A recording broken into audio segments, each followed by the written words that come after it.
ಚಾಮರಾಜನಗರ ಮೂವರ ಶೂಟೌಟ್ ಪ್ರಕರಣಕ್ಕೆ ಸಂಬಂಧಪಟ್ಟ ಹಾಗೆ ಮಾನವ ಹಕ್ಕು ಆಯೋಗ ಎಂಟ್ರಿ ಹಿನ್ನೆಲೆಯಲ್ಲಿ ಅಧಿಕಾರಿಗಳಿಗೀಗ ನಡುಕ ಶುರುವಾಗಿದೆ. ಕೇಸ್ನ ಇಂಚಿಂಚು ಮಾಹಿತಿಯನ್ನ ಆಯೋಗ ಪಡ್ಕೊಳ್ತಾ ಇದೆ.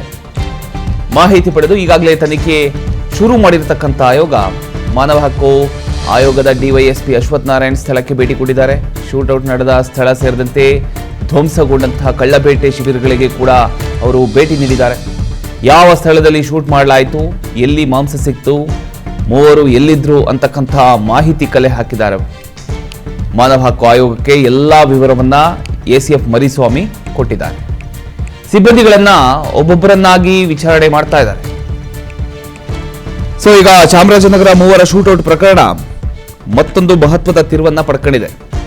ಈಗಾಗಲೇ ಪ್ರಕರಣದ ಬಗ್ಗೆ ಹಲವು ಪ್ರಶ್ನೆಗಳು, ಆರೋಪ ಪ್ರತ್ಯಾರೋಪ ಕೇಳಿ ಬಂದಿರತಕ್ಕಂಥ ಹಿನ್ನೆಲೆಯಲ್ಲಿ ಮಾನವ ಹಕ್ಕು ಆಯೋಗ ಪ್ರಕರಣದ ಪರಿಶೀಲನೆಗೆ ಮುಂದಾಗಿದೆ. ಘಟನೆಯ ನಿಜವಾದ ಹಿನ್ನೆಲೆ ಏನು, ಶೂಟೌಟ್ ನಡೆದಿದ್ದು ಯಾವ ಪರಿಸ್ಥಿತಿಯಲ್ಲಿ, ಮೂವರು ಯಾವ ಸ್ಥಳದಲ್ಲಿದ್ದರು, ಅವರ ಬಳಿ ಏನಿತ್ತು, ಗುಂಡಿನ ದಾಳಿ ಹೇಗಾಯಿತು, ಇಂತಹ ಹಲವು ಪ್ರಶ್ನೆಗಳಿಗೆ ಉತ್ತರ ಹುಡುಕೋದಕ್ಕೆ ಆಯೋಗ ಈಗ ಮಾಹಿತಿಯನ್ನ ಕಲೆ ಹಾಕ್ತಾ ಇದೆ. ಮಾನವ ಹಕ್ಕು ಆಯೋಗದ ಡಿವೈಎಸ್ಪಿ ಅಶ್ವಥ್ ನಾರಾಯಣ್ ಸ್ಥಳಕ್ಕೆ ಭೇಟಿ ಕೊಟ್ಟು ಈಗ ಪರಿಶೀಲನೆ ನಡೆಸಿದ್ದಾರೆ. ಇನ್ನು ಶೂಟೌಟ್ ನಡೆದ ಸ್ಥಳ ಮಾತ್ರವಲ್ಲದೆ ಧ್ವಂಸಗೊಂಡಿರತಕ್ಕಂತಹ ಕಳ್ಳಬೇಟೆ ಶಿಬಿರಗಳಿಗೂ ಕೂಡ ಭೇಟಿ ನೀಡಿ ಮಾಹಿತಿಯನ್ನ ಸಂಗ್ರಹಿಸುತ್ತಿದ್ದಾರೆ. ಅಂದರೆ ಕೇವಲ ಅಧಿಕಾರಿಗಳ ಹೇಳಿಕೆ ಕೇಳೋದಕ್ಕೆ ಸೀಮಿತವಾಗದೆ ಘಟನೆ ನಡೆದ ಸ್ಥಳದಲ್ಲೇ ಪರಿಸ್ಥಿತಿಯನ್ನ ಅರ್ಥ ಮಾಡ್ಕೊಳ್ಳೋದಕ್ಕೆ ಈಗ ಆಯೋಗ ಮುಂದಾಗಿದೆ.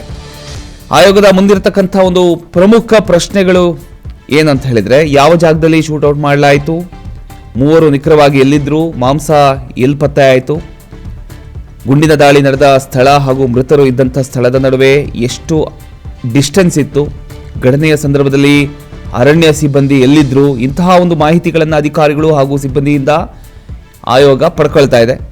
ಪ್ರಕರಣಕ್ಕೆ ಸಂಬಂಧಿಸಿದಂತೆ ಎಸಿಎಫ್ ಮರಿಸ್ವಾಮಿ ಅವರು ಮಾನವ ಹಕ್ಕು ಆಯೋಗದ ತಂಡಕ್ಕೆ ಕಂಪ್ಲೀಟ್ ವಿವರಗಳನ್ನು ನೀಡಿದ್ದಾರೆ.